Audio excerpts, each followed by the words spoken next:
Hey everybody, it's Crazy Even Carol. How you doing? Well, I know that I'm doing great because I solved my metallized morph eggs. So if you've been watching my videos for a while, you'll know that I was having a lot of trouble solving these metallized morph eggs. I got them like a year or two ago and I was never able to solve them until now. They were even in my puzzles I can't figure out how to solve video. But recently I figured out how to do it and I'm really happy. I was actually really excited when I first solved it. I was like dancing all over the room. I'm pretty happy with the way I figured out how to solve this. You guys may have seen my last video, which was about the Dianching UFO cube, which is just a 3x3 shape mod. Now I was able to solve the UFO cube when I used a tutorial, but then I was thinking, the Dianching UFO cube is just a 3x3 mod. And I've been having a lot of trouble with the last layer of this metallized morph egg. So maybe if I use the algorithms in the UFO cube, I'll be able to solve this. And it worked. I was having a lot of problems with the last layer on these eggs. I could get the first two layers pretty easily. I just had to do it by like touch. I just had to feel if the pieces fit into place. But then when I got to the last layer, I really had no idea what to do. But once I learned how to do it with the UFO cube, I applied it to this cube and I was able to solve it. But before I go into detail on how I solved this cube, if you don't already know, these are Meffert's metallized morph eggs. They come in 9 different colors and patterns, I guess. I have all 9 of them. I got them for my birthday last year, I think. They look like this. They're all the same shape, but they are different colors, or some of them are like a solid color with a stripe going around. They're all pretty cool and they're really nice to look at if they're just sitting on display on like a shelf. So I have solved both kinds of the morph eggs, I guess. I have solved the striped eggs, which is the one I'm more familiar with, but I have solved the solid colored eggs once or twice before. I'm not going to go into too much detail about like the actual turning and quality of the cubes, but I will say that a lot of them are really nice and smooth and they're really satisfying to turn. However, some of them are a little bit clackier, which I don't like as much. I prefer the really like buttery smooth ones because it just feels better to turn. Anyways, now I'm going to go into detail about how I solved these morph eggs. So if you're having trouble with solving these metallized morph eggs, I hope this video helps you out. So I'm going to be using this silver and blue striped egg, which is the one I first was able to solve. And I really like this one. It's nice and buttery, and my favorite color is blue. So I really enjoy solving on this puzzle. For this tutorial, I'm expecting you to know how to solve just a 3x3. And if you do know how to solve a super cube, that would help, but it's not 100% necessary. And one more thing before we get started, in case you couldn't tell, these are centers right here, and going along here as well. These are edges and these are corners. So that's just to give you an idea of how these pieces correspond to the pieces on a 3x3. Now let's just scramble up the morph egg. If you're solving on an egg that doesn't look exactly like mine, that's okay. It just might be a little bit harder to follow along because I know there are some eggs that are like one solid color like I have, or just like a plain white egg. So it's okay if yours doesn't look exactly as mine. It just might be a little bit trickier to follow along. So that looks scrambled enough. So the first step, like on any 3x3, is to make a cross. Now I would usually make a white cross on a 3x3, but there's no really colors on here except for blue and silver. So I'll just start with a silver center and I'll make a cross. You should be able to do this if you know how to solve a 3x3. Though it is trickier because you can't tell by color, you actually have to tell by feeling and shape. So I'll just put any random edge in like this, and then I'll feel and say, okay, that feels pretty flush here, that feels pretty flush. Okay, I'm gonna say that piece fits in. And you're just gonna repeat that process until you have all 4 of your edges in. So this is actually the most time-consuming part of the solve because you have really nothing to base where the pieces are off of. So it's all just trial and error. One key thing to note is you have to make sure that these blue centers, or whatever other centers are here, are correctly oriented. And you can tell when both sides of the edges are flush with both of the centers. You really have to be careful when you're feeling because it's not very accurate because it might feel flush, but there just might be a slight raise because you can see right here this piece kind of feels like it's flush, but there's just a slight bump, so that means that piece does not fit in. But when it's like this piece is totally flush, so I know that fits in properly. Okay, and there we go. We have the cross. It took me quite a long time, so don't worry if it feels like it's taking you forever. That's what it felt like for me the first time, and pretty much every time I do it. If you know a way to do it more efficiently, that's cool to do it that way. This is the best way I know of, just because you kind of have to do everything by feel, since there's no color to base where the pieces go off of. But anyways, let's just get started with the next step, which is putting in these 4 corners. So the next step is to put in these 4 corners, which is fairly simple if you know how to solve a 3x3. You just have to pick any corner and just do like basically RU, R prime, U prime, or you could do R prime, D prime, RD, whichever one you like. I prefer RU, R prime, U prime. But you just want to do this until you have all of your corners put in. And again, this is just by feel. So you kind of just have to pick a corner, put it in every single orientation and see if it fits. So this corner just happened to fit in right there. Let's just do the next ones. Oh, that one fits in. And one little hint are these big corner slots. This piece and this piece are the big pieces. Mine has a logo on it so I can tell. So I try to see if the big pieces fit in since there are only 2 of them. And boom, that fits in right there. So there we go. I have put in all 4 of these corners. It's not too hard to do.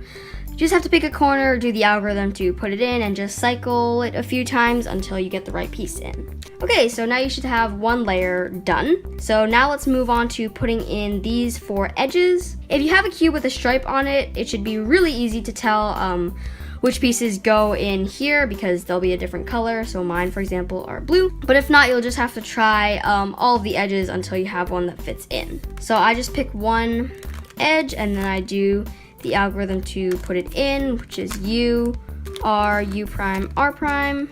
And then you could insert it in however you like. I like to do U prime, F prime, U, F. There we go, I've put in an edge. You don't get it instantly every single time, but you can kind of guess by the shape of the edges which piece goes where. Because I can tell here that this edge goes in here because this edge has the big sort of divot for the big piece to fit in.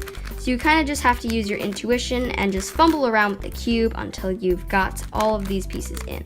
And once you've got all of your second layer edges in, you have 2 layers complete.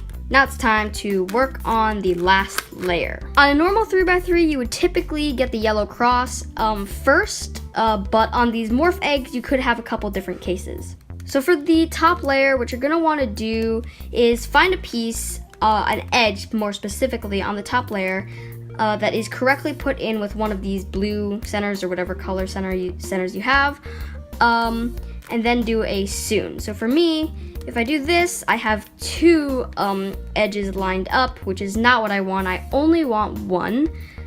So I'm just gonna keep moving the top layer until I find one that fits. And it looks like none of them fit in, which is a pretty common case. All you have to do is put it so that none of the edges line up and do a soon.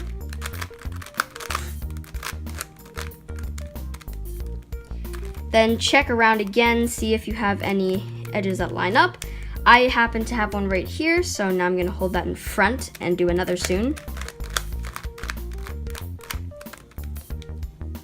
For you, something might happen the first time you do this soon, but if not, then you can do it again. Now, if you are consistently doing soons and nothing is happening, which is actually what is happening to me, what is most likely the case is that you have to basically rearrange these edges so that all of them are facing up to make a cross. But sometimes you'll get lucky and just have it automatically put in for you. So to do that, we do F, R, U, R prime, U prime, F prime. And now we could try again. One way to tell if all of your edges are in the right place is to just sort of cycle them around without actually messing up the cube.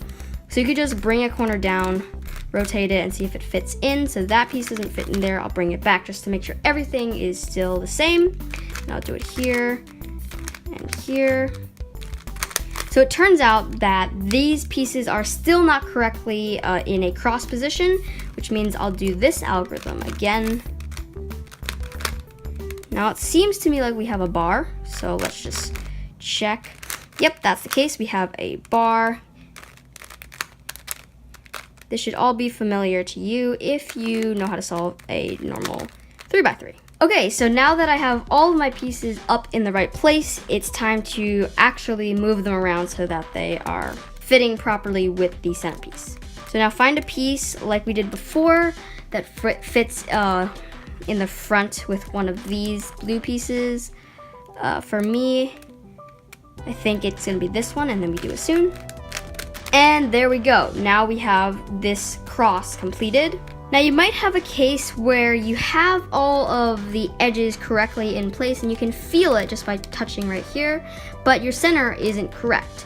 Now for this, you're gonna need a supercube algorithm, which is basically to rotate this center. Basically, what you're gonna wanna do is do R, U, R prime, U, over and over again.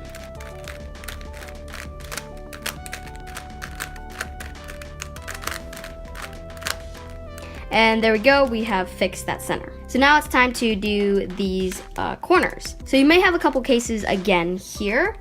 As you can see for me, I have 2 pieces already in, 2 pieces that need to be swapped. And to do that, we're gonna do a basic beginner's method permuting corners algorithm, which is just R prime, D prime, R, D. Then we're gonna just move the top layer so that these pieces line up. So this corner needs to go here, and I do R prime, D prime, R, D. Then I'll bring it back because now this corner needs to go in here. R prime, D prime, R, D. And now I have the top layer completed, but it looks kind of like I've messed up the bottom layer, which I have.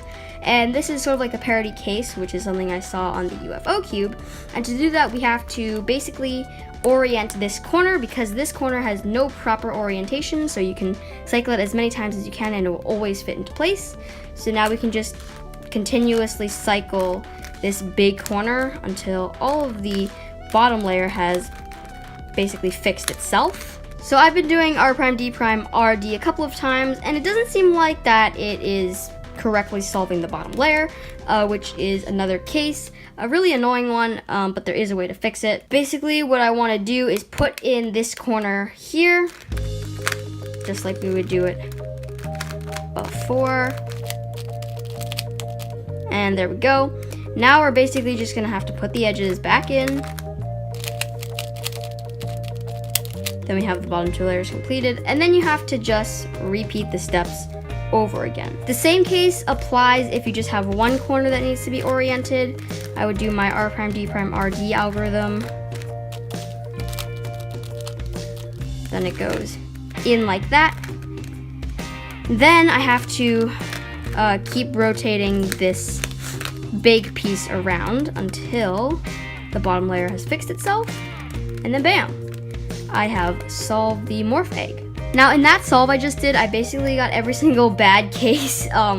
It might come a lot easier to you. You might not have to continuously do soons for the last edges, and maybe you won't have to reorient the big piece.